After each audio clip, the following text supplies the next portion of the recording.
Friends, I am doctor Rahul Vaswani और आज हम लोग बायोलॉजिकल क्लासिफिकेशन के बारे में पढ़ने वाले हैं। यह है क्लास 11th का सेकंड चैप्टर। फर्स्ट चैप्टर मैं पहले पढ़ा चुका हूँ, आप लोग नीचे जाकर देख सकते हैं, लिंक मिल जाएगी आपको।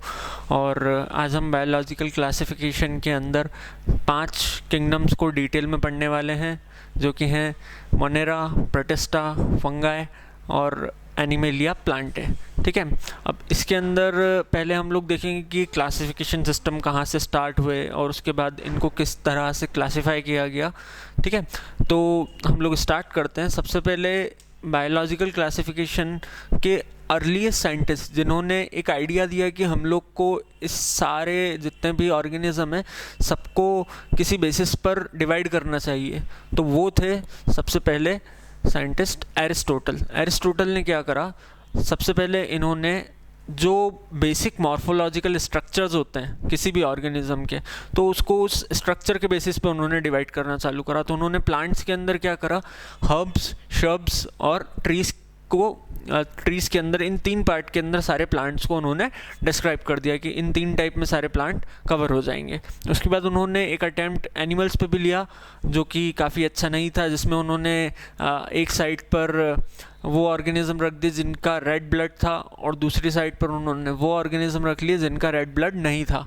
तो उसके बाद काफ़ी ज़्यादा साइंटिस्ट को ये चीज़ पसंद नहीं आई, तो इसको डिस्कार्ड करके नेक्स्ट जो क्लासिफिकेशन आया कार्लस लीनियस का, ये वही जिन्होंने बायनॉमियल नोमेनक्लेचर दिया था और कौन सी बुक लिखी थी, सिस्टेमा नेचुरे।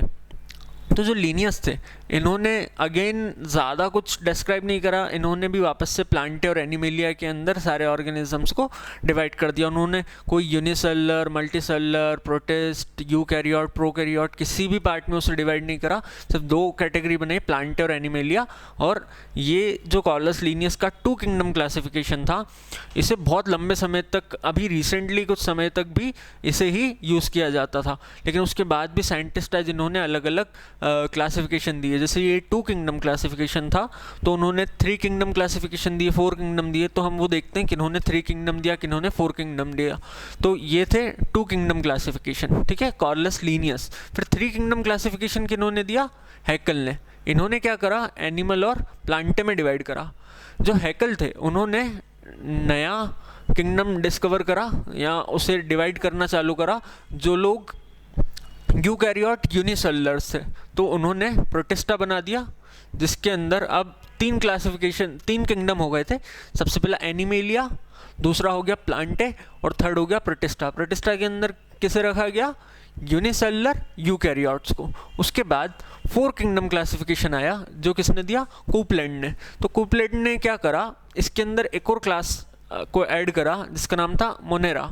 ठीक है, किंगडम मोनेरा। तो किंगडम मोनेरा जो है, किंगडम मोनेरा को क्यों डिवाइड करा, उन्होंने जितने भी प्रोकैरियोट्स को ढूंढा उन सबको उन्होंने उठा के मोनेरा के अंदर रख दिया। ठीक है, तो 4 kingdom classification Copeland, 3 kingdom classification Haeckel, 2 kingdom classification Linnaeus. लेकिन इस सब के बाद जो सबसे ज़्यादा यूज़ होने वाला क्लासिफिकेशन है वो है RH विटेकर का, जिसे हम आज भी यूज़ करते हैं। और इसके अंदर सबसे बेसिक से लेके सबसे कॉम्प्लेक्स क्राइटेरियाज, हम आगे इसके क्राइटेरिया पढ़ेंगे कि इन्होंने किस बेसिस पर सबको डिवाइड करा। एक्चुअल में इन्होंने 5 किंगडम दिए और 5वां किंगडम जो इन्होंने ऐड करा वो था किंगडम फंजाई। तो किंगडम फंजाई के अंदर इन लोगों ने 5th किंगडम को जगह दी विटेकर ने। ठीक है, उसके बाद कार्ल वूज आए। तो इन्होंने क्या करा, जो मोनेरा था, मोनेरा के अंदर 2 टाइप के बैक्टीरिया होते हैं, एक होते हैं यू बैक्टीरिया, एक होता है आर्की बैक्टीरिया। तो इन्होंने यू बैक्टीरिया और आर्की बैक्टीरिया, इन 2 पार्ट में किंगडम मोनेरा को डिवाइड कर दिया। तो अब टोटल कितने किंगडम्स हो गए, 6 kingdom according to Carl Woese. ठीक है, तो इन्होंने क्या करा, एक तो था एनिमेलिया, एक था प्लांटे, एक था प्रोटिस्टा, एक था फंजाई। तो इन्होंने, तो उसके अंदर इन लोग ने मोनेरा को उठाया और उसको 2 पार्ट में डिवाइड करा, एक हो गया यू बैक्टीरिया और एक हो गया आर्की बैक्टीरिया। ठीक है, तो ये हो गए हमारे क्लासिफिकेशन, 6 किंगडम क्लासिफिकेशन। और विटेकर वाला कौन सा है, 5 किंगडम क्लासिफिकेशन विटेकर। तो विटेकर वाला ही हम लोग आज पढ़ने वाले हैं और इस पूरे चैप्टर में विटेकर के अकॉर्डिंग इस क्लासिफिकेशन को डिस्क्राइब किया गया है। ठीक है, तो हम सिर्फ इसके बारे में पढ़ने वाले हैं और इसी के बेसिस पे मैंने यहाँ पे कुछ कैरेक्टर्स लिखे हैं। ये हैं सारे कैरेक्टर्स जिसके बेसिस पे हमने इन्हें डिवाइड करा है और यहाँ पर हैं अपने पांचों किंगडम। किसके अकॉर्डिंग थे 5 किंगडम? विटेकर के अकॉर्डिंग। तो विटेकर के 5 किंगडम हम लोग ने यहाँ पे लिख दिए और नीचे उनके सारे कैरेक्टर्स लिख दिए। ठीक है, तो अब कैरेक्टर्स के अंदर क्या करने वाले हैं हम लोग? सबसे पहले हम लोग पढ़ेंगे सेल टाइप के बारे में कि सेल का कैरेक्टर क्या है, वो प्रोकैरियोट है या यूकैरियोट है। प्रोकैरियोट और यूकैरियोट का थोड़ा सा डिफरेंस देख लेते हैं। वैसे तो हम सेल बायोलॉजी में इसको काफ़ी डिटेल में पढ़ते हैं, है ना, लेकिन अभी हम थोड़ा सा हर किसी कैरेक्टर के बारे में थोड़ी थोड़ी बात कर लेंगे। तो सबसे पहले है प्रोकैरियोट्स।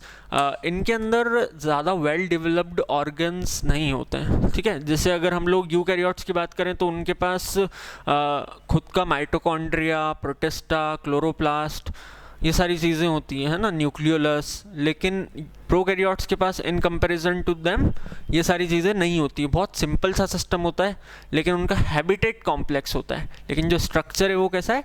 सिंपल, क्योंकि वो सबसे पहले आने वाले ऑर्गेनिज्म से। क्योंकि सबसे पहले कौन आया था? मोनेरा। इस दुनिया में जब ओरिजिन हुआ था, ओरिजिन ऑफ लाइफ, तो सबसे पहले मोनेरन्स आए थे, मतलब प्रोकैरियोट्स आए थे। उसके डेवलपमेंट के बाद यूकैरियोट्स का आना स्टार्ट हुआ। ठीक है, तो प्रोकैरियोट्स का स्ट्रक्चर कैसा है? सिंपल स्ट्रक्चर है। इनके पास न्यूक्लियस की मेम्ब्रेन भी नहीं होगी, सेल मेम्ब्रेन भी नहीं होगी, वेल डेवलप्ड ऑर्गेनेलीज भी नहीं होंगे। ठीक है, तो प्रोकैरियोट्स में सिर्फ एक किंगडम है जिसका नाम है मोनेरा। उसके अलावा जो बाकी के 4 हम लोग को किंगडम मिलेंगे वो सारे क्या हैं? यूकैरियोट्स। ठीक है, तो सबसे पहला हो गया हमारा cell type, prokaryote, then eukaryote, eukaryote, eukaryote, eukaryote. ठीक है, मोनेरा सिर्फ अकेला प्रोकैरियोट है। उसके बाद हम लोग बात करते हैं सेल वॉल की। तो सेल वॉल जो है हमको कुछ ऑर्गेनिज्म में प्रेजेंट होगी, कुछ ऑर्गेनिज्म में नहीं होगी, और कुछ किंगडम ऐसे भी होंगे जहाँ पे सेल वॉल किसी किसी ऑर्गेनिज्म के अंदर प्रेजेंट होगी। ठीक है, जैसे कि प्रोटिस्टा के अंदर होने वाला है, यहाँ एनिमेलिया के अंदर एब्सेंट हो जाएगी। तो देखो सेल वॉल सबसे पहले मोनेरा के अंदर प्रेजेंट है। उसके बाद यहाँ हम लोग बात करते हैं प्रोटिस्टा। तो प्रोटिस्टा के अंदर कुछ कुछ ऑर्गेनिज्म के अंदर प्रेजेंट होगी, जैसे यूग्लिना हो गया, उसके अंदर प्रेजेंट होगी, है ना। तो मोनेरा के अंदर सेल वॉल का एक कैरेक्टरिस्टिक के बारे में बात कर लेते हैं। सेल वॉल बहुत सारे ऑर्गेनिज्म में सेल्यूलोज से बनी हुई होती है। जैसे प्लांट के अंदर हम बात करेंगे तो वो कैसे बनी होगी? सेल्यूलोज से। लेकिन मोनेरा के अंदर जो सेल वॉल होती है वो नॉन सेल्यूलोजिक होती है, सेल्यूलोज से बनी हुई नहीं होती, क्योंकि cellulose is a complex structure और उसे बनने में काफ़ी टाइम लगा, बहुत टाइम के बाद डेवलप हुआ वो। और ये क्या है? प्रोकैरियोट्स हैं। ठीक है, तो इनके पास सेल्यूलोज नहीं था तो इन्होंने दूसरी कवरिंग बनाई। अगर सेल्यूलोज नहीं है तो वो काय की कवरिंग बनाएंगे? Non cellulosic covering. Non cellulosic covering मतलब कि पॉलीसैकेराइड्स, मतलब कार्बोहाइड्रेट जो है पॉलीसैकेराइड, उसकी कवरिंग बनाएंगे। और दूसरा इन लोग ने प्रोटीन्स की कवरिंग बनाई, मतलब अमीनो एसिड्स की कवरिंग बनाना स्टार्ट करी। ठीक है, तो ये हो गई नॉन सेल्यूलोजिक इसकी कवरिंग, किसकी? मोनेरा की। उसके बाद हम लोग ने देखा प्रोटिस्टा। तो इसके जब हम इसके बारे में डिटेल में पढ़ेंगे तब मैं आपको बताऊंगा किसके अंदर है किसके अंदर नहीं है। तो अभी यहाँ पे सिर्फ याद रखिए कि किसी किसी प्रोटिस्टा में सेल वॉल है, किसी प्रोटिस्टा के अंदर सेल वॉल एब्सेंट है। ठीक है, फिर देन हमारे पास क्या है? फंजाई। तो फंजाई के अंदर सेल वॉल प्रेजेंट है। ठीक है, और फंगाई के अंदर सेल वॉल का कैरेक्टर आप लोग ने पढ़ा होगा शायद 10th के अंदर, ये बनी होती है काइटिन की। ठीक है, तो काइटिन एक ऐसा मटेरियल है जो कि बहुत ज़्यादा हार्ड है और मतलब डैमेज प्रोटेक्टर है एक्चुअल में फंगाई का। तो फंगाई के अलावा ये और किसके अंदर मिलता है, ये भी एक क्वेश्चन आता है। जो आर्थ्रोपोड्स होते हैं उनके पास भी काइटिन की कवरिंग होती है। ठीक है, तो आपको याद रखना है आर्थ्रोपोड्स के पास काइटिन है और दूसरा किसके पास है? फंगाई के पास। ठीक है, उसके बाद हम लोग देखते हैं प्लांटे। प्लांटे के अंदर सेल वॉल है और उसका कैरेक्टर क्या है? सेल्यूलोजिक, सेल्यूलोज से बनी हुई है। और हम लोग की बॉडी के अंदर प्लांट की जो सेल्यूलोजिक वॉल है वो कंज्यूम नहीं कर सकती हमारी बॉडी, क्योंकि हमारे पास एक स्ट्रक्चर था जैसे वर्मिफॉर्म अपेंडिक्स, जो अभी हम इतना डेवलप्ड नहीं है वो हमारी बॉडी के अंदर, उसके अंदर कुछ ऐसे माइक्रोब्स हुआ करते थे जो पहले के टाइम पे उस सेलुलोज को ब्रेक डाउन कर लिया करते थे। एक एंजाइम होता था सेल्यूलेज, तो सेलुलोज को ब्रेक डाउन करता है। अभी जैसे हर्बीवोर्स जितने भी हैं, जैसे काऊ या फिर बफेलो या डियर, तो इन सब के अंदर सेलुलेज एंजाइम प्रेजेंट है। तो वो लोग क्या सेलुलोज को इजीली डाइजेस्ट कर सकते हैं, तो वो लीफ खा सकते हैं प्लांट की। लेकिन हम लोग सेलुलोज को डाइजेस्ट नहीं कर सकते हैं। अगर हम उसे खाएंगे तो एज इट इज़ हमारी फीसेस में निकल जाएगा, वो डाइजेस्ट नहीं हो पाएगा, वो एब्जॉर्ब नहीं हो पाएगा, वो हमें कोई न्यूट्रिएंट नहीं देगा। ठीक है, तो ये हो गया प्लांट के बारे में सेलुलोजिक सेल वॉल। उसके बाद एनिमल्स की बात करते हैं, तो एनिमल्स के पास सेल वॉल नहीं है। क्यों नहीं है? क्योंकि जो एनिमल्स हैं ये फ्री मूविंग ऑर्गेनिज्म है। ठीक है, अगर सेल वॉल किसी भी ऑर्गेनिज्म के पास प्रेजेंट होती है तो सेल वॉल का कैरेक्टर होता है रिजिडिटी, हार्डनेस। अगर कहीं पे सेल वॉल प्रेजेंट है तो वो ऑर्गेनिज्म इतना इजीली मूव नहीं कर सकता है। ठीक है, तो जो एनिमेलिया है, हम लोग के पास, हम लोग को हमारे फूड को कैप्चर करने के लिए मूवमेंट की ज़रूरत है। कोई भी काम करना है हमको तो मूव करना पड़ेगा, तो मूव करना है तो हमारे पास सेल वॉल नहीं होनी चाहिए, इसलिए एनिमेलिया के अंदर क्या है, सेल वॉल एब्सेंट है। अब नेक्स्ट हम लोग कैरेक्टर पे आते हैं, न्यूक्लियर मेम्ब्रेन। न्यूक्लियर मेम्ब्रेन मतलब जो न्यूक्लियस है उसको सराउंड करने वाली मेम्ब्रेन। तो मैंने जैसे आपको पहले बताया था, मोनेरन्स के अंदर न्यूक्लियर मेम्ब्रेन एब्सेंट होती है। इनका जो न्यूक्लियस होता है वो फ्री फ्लोटिंग होता है और वो किसी भी तरह की कवरिंग से प्रेजेंट नहीं होती है, उसके अंदर किसी भी तरह की कवरिंग। तो इसको हम लोग जनरली न्यूक्लियोइड के नाम से जानते हैं। ठीक है, और बाकी सबके अंदर जहाँ जहाँ पे प्रेजेंट होगी वहाँ पे हम लोग उसे न्यूक्लियोलस बोल देंगे, क्योंकि वो न्यूक्लियस और न्यूक्लियोलस बोलेंगे क्योंकि वो कवर्ड होगा न्यूक्लियर मेम्ब्रेन से। जहाँ पे वो न्यूक्लियर मेम्ब्रेन से कवर्ड नहीं है उसे हम क्या बोलेंगे, न्यूक्लियोइड। तो वो किसके अंदर होगा, मोनेरा के अंदर। और बाकी जितने भी आप किंगडम देखेंगे, बाकी के चारों किंगडम, तो उनके पास न्यूक्लियर मेम्ब्रेन प्रेजेंट होगी। इसके बाद बॉडी ऑर्गेनाइजेशन की बात करते हैं, तो सबसे पहले बॉडी ऑर्गेनाइजेशन आता है सेल्यूलर, मतलब सिंगल सेल। सिंगल सेल से मेरा क्या कहने का मतलब है, सिंगल सेल मतलब यूनिसेलुलर। यूनिसेलुलर ऑर्गेनिज्म को जितना भी काम करना है अपना, वो पूरा एक ही सेल को संभालना है। मतलब उसे अगर डाइजेशन करना है, एब्जॉर्प्शन करना है, एक्सक्रीशन करना है, तो सारे के सारे फंक्शन एक ही सेल करने वाला है यूनिसेलुलर ऑर्गेनिज्म के अंदर। और यूनिसेलुलर के दो एग्जांपल है, एक है मोनेरा और दूसरा है प्रोटिस्टा। ये दोनों यूनिसेलुलर ऑर्गेनिज्म है। इनके पास बहुत सारे सेल नहीं है, इनके पास अलग सेल के लिए अलग काम नहीं है, एक ही सेल के अंदर सारे काम होने वाले हैं इसके। ठीक है, और मल्टीसेलुलर ऑर्गेनिज्म के अंदर क्या होता है, काम डिवाइड हो जाते हैं। जैसे हमारी बॉडी की हम बात करें तो हमारा जो डाइजेस्टिव ट्रैक्ट है, मतलब इंटेस्टाइन, स्टमक, इजोफेगस जो है, इनका सिर्फ एक ही काम है, फूड प्रोसेस करना। अगर मैं रेस्पिरेटरी ट्रैक्ट की बात करूं, मतलब लंग्स की, ब्रोंकाई, ब्रोंकियोल, ट्रैकिया की, तो उनका सिर्फ एक काम है, रेस्पिरेशन करना, रेस्पिरेटरी प्रोसेस में हेल्प करना। ठीक है, वो डाइजेशन नहीं करेगा। या फिर अगर मैं इंटेस्टाइन की बात करूँ तो वो रेस्पिरेशन नहीं करेगा, उसका जो काम है वो हमारा रेस्पिरेटरी ट्रैक करने वाला है। पूरी बॉडी को रेस्पिरेटरी ट्रैक क्या करने वाला है, ऑक्सीजन प्रोवाइड करने वाला है। पूरी बॉडी को न्यूट्रिशन देने के लिए एब्जॉर्ब कौन करने वाला है, हमारा GIT, गैस्ट्रो इंटेस्टाइनल ट्रैक्ट। ठीक है, इंटेस्टाइन एब्जॉर्ब करने वाली। हमारी बॉडी के हर एक सेल को अलग से जाके फूड एब्जॉर्ब करने की ज़रूरत नहीं है, फूड के अंदर से न्यूट्रिशन निकालने की ज़रूरत नहीं है, क्योंकि वो काम कौन कर रहा है, डाइजेस्टिव ट्रैक्ट। तो मेरा कहने का मतलब ये है, हमारी बॉडी के अंदर जो भी मल्टीसेलुलर ऑर्गेनिज्म है, काम डिवाइडेड है। ठीक है, हर सेल के पास अपना एक पर्टिकुलर फंक्शन है करने को। लेकिन यूनिसेलुलर के अंदर क्या है, काम एकदम स्टेबल है, मतलब उसे रेस्पिरेशन भी करना है, रिप्रोडक्शन भी करना है, डाइजेशन भी करना है यूनिसेलुलर को। मल्टीसेलुलर के अंदर सारा काम डिवाइडेड है। ठीक है, तो यूनिसेलुलर के दो एग्जांपल हो गए, मोनेरा और प्रोटिस्टा। अब हम लोग बात करते हैं नेक्स्ट मोड ऑफ न्यूट्रिशन की। मोड ऑफ न्यूट्रिशन आपको बहुत सारी जगह मिक्स मिलेगा, मतलब ऑटोट्रॉफिक भी मिलेगा, हेटेरोट्रॉफिक भी मिलेगा। ठीक है, यहाँ पे हम लोग बात करते हैं मोनेरा की। तो मोनेरा जो है वो ऑटोट्रॉफिक भी हो सकते हैं, मतलब वो फोटो ऑटोट्रॉफ भी हो सकते हैं, कीमो ऑटोट्रॉफ भी हो सकते हैं, मतलब लाइट से भी अपना खाना बना सकते हैं। और दूसरा वो लोग काय से बना सकते हैं अपना खाना, केमिकल से, कीमो ऑटोट्रॉफ। लेकिन वहाँ पे हेटेरोट्रॉफ्स भी हैं। हेटेरोट्रॉफ्स मतलब जो पैरासिटिक होते हैं, जैसे हमारी बॉडी के अंदर कोई बैक्टीरिया आया तो एक्चुअल में क्या है, हेट्रोट्रॉफ है, वो हमारी बॉडी के ऊपर पैरासाइट है, वो खुद का खाना खुद नहीं बना रहा है, वो हमारी बॉडी से वो उसका खाना कंज्यूम करने वाला है, ठीक है।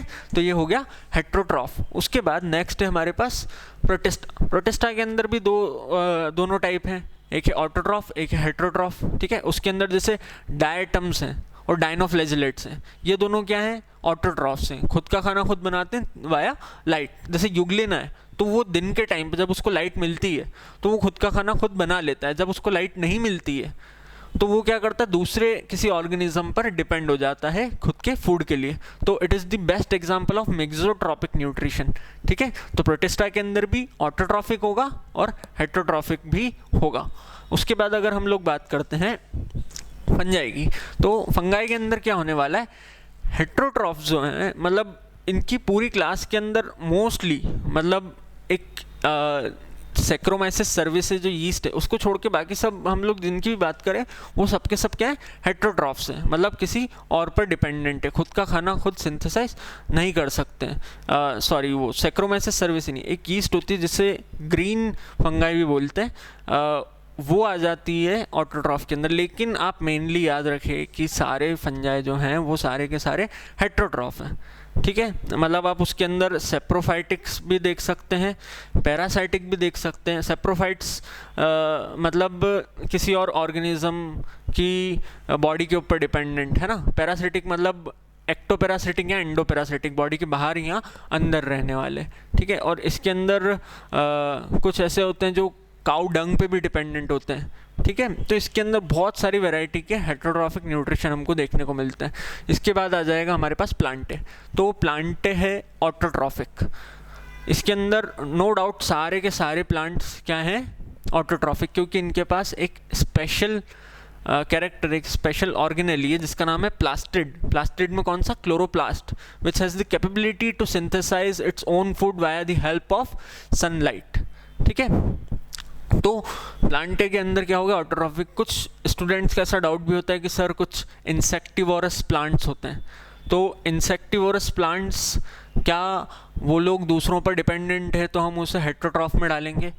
तो उसके अंदर क्या होता है, जो हेट्रोट्रॉफिक प्लांट होता है वो एक्चुअल में जब इंसेक्ट को कैप्चर करता है, मतलब आपने सुना होगा पिचर प्लांट के बारे में, तो उसके पिचर के अंदर इंसेक्ट को कैप्चर कर लेता है, लेकिन वो सिर्फ एक पर्टिकुलर न्यूट्रिएंट के लिए उस इंसेक्ट को कैप्चर करता है। जैसे अगर हम लोग बात करें पिचर प्लांट ने किसी इंसेक्ट को पकड़ा तो उससे कौन सा न्यूट्रिएंट निकला, तो वो उसमें से मेनली नाइट्रोजन या फॉस्फोरस एक्सट्रैक्ट करने की कोशिश करता है, मेनली नाइट्रोजन, क्योंकि बहुत सारी जगह सॉइल में नाइट्रोजन की अगर कमी होती है तो वहाँ पे ये पिचर प्लांट्स मतलब इंसेक्टिवोरस प्लांट्स खुद की नाइट्रोजन को कैसे फुलफिल करने वाले, वाया एनिमल। लेकिन जब वो खुद का फूड बनाएंगे तो वो फोटोसिंथेसिस के थ्रू ही बनाएंगे खुद का फूड। वो इंसेक्ट का फूड उसके थ्रू वो कार्बोहाइड्रेट और ये सारी चीज़ें नहीं लेने वाले हैं, वो खुद का फूड अभी भी खुद ही बनाने वाले हैं, इसलिए उन्हें भी हम ऑटोट्रॉफ्स में रखेंगे, ठीक है।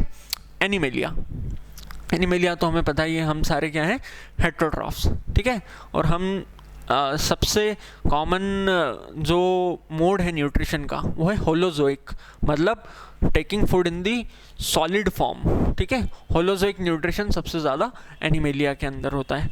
तो हम एक बार वापस से थोड़ा सा रिवाइज कर लेते हैं। सेल टाइप सिर्फ मोनेरा के पास क्या है, प्रोकैरियोटिक, बाकी सबके पास यूकैरियोटिक। सेल वॉल किसके पास एब्सेंट है, एनिमेलिया के अंदर सेल वॉल हमेशा एब्सेंट होगी। न्यूक्लियर मेम्ब्रेन किसके पास हमेशा एब्सेंट है, तो न्यूक्लियर मेम्ब्रेन हमेशा एब्सेंट होगी किसके अंदर, मोनेरा के अंदर, बाकी सबके पास प्रेजेंट है, तो हमने इसको क्या बोल दिया था, न्यूक्लियोइड। नेक्स्ट है हमारे पास बॉडी ऑर्गेनाइजेशन, तो cellular, seller, tissue, tissue and organ, organ system. ये जो दोनों सेलुलर हैं, इसके बाद अगर ये टिश्यू आ रहा है तो इसके आगे वाला जो ऑर्गेनिज्म होगा उसके पास टिश्यू भी होगा, ऑर्गन भी होगा। अगर इसके आगे ऑर्गन सिस्टम आ रहा है तो इसके पास टिश्यू भी होगा, ऑर्गन भी होगा, ऑर्गन सिस्टम भी होगा, क्योंकि बहुत सारे ऑर्गन मिलके ही ऑर्गन सिस्टम बनाने वाले हैं। बहुत सारे सेल मिलके टिश्यू बनाएंगे, बहुत सारे टिश्यू मिलके ऑर्गन बनाएंगे, बहुत सारे ऑर्गन्स मिलके ऑर्गन सिस्टम बनाएंगे। तो सबसे ज़्यादा डेवलप्ड सेलुलरिटी किसके पास है, एनिमेलिया के पास, क्योंकि इनके पास क्या है, ऑर्गन सिस्टम, बहुत सारे ऑर्गन्स मिलके एक फंक्शन परफॉर्म करने वाले, ठीक है। Mode of nutrition, autotrophic, heterotrophic, autotrophic, heterotrophic, fully heterotrophic, ठीक है, then autotrophic for Plantae, then again heterotrophic for the Animalia. ठीक है। आई होप आप लोग को ये सारी चीज़ें अभी तक क्लियर हो गई होंगी कि कौन से एनिमल प्लांट के अंदर या मोनेरा प्रोटिस्टा के अंदर बेसिक कैरेक्टर्स क्या हैं। हम लोग को पहले अभी सिर्फ बेसिक कैरेक्टर्स पे ध्यान देना है। हम लोग इसकी डिटेल्ड स्टडी नेक्स्ट वीडियो में करेंगे। उसके अंदर मैं आपको सारे बैक्टीरिया और इन सब के बारे में कुछ डिटेल्ड स्टडी में बताऊंगा, उनके एग्जांपल्स बताऊंगा। ठीक है, तो गुड बाय देन। हम लोग नेक्स्ट वीडियो में मिलते हैं और तब हम लोग इसको डिटेल में स्टडी करेंगे। Thank you for watching and please subscribe to the personal tutor. Thank you.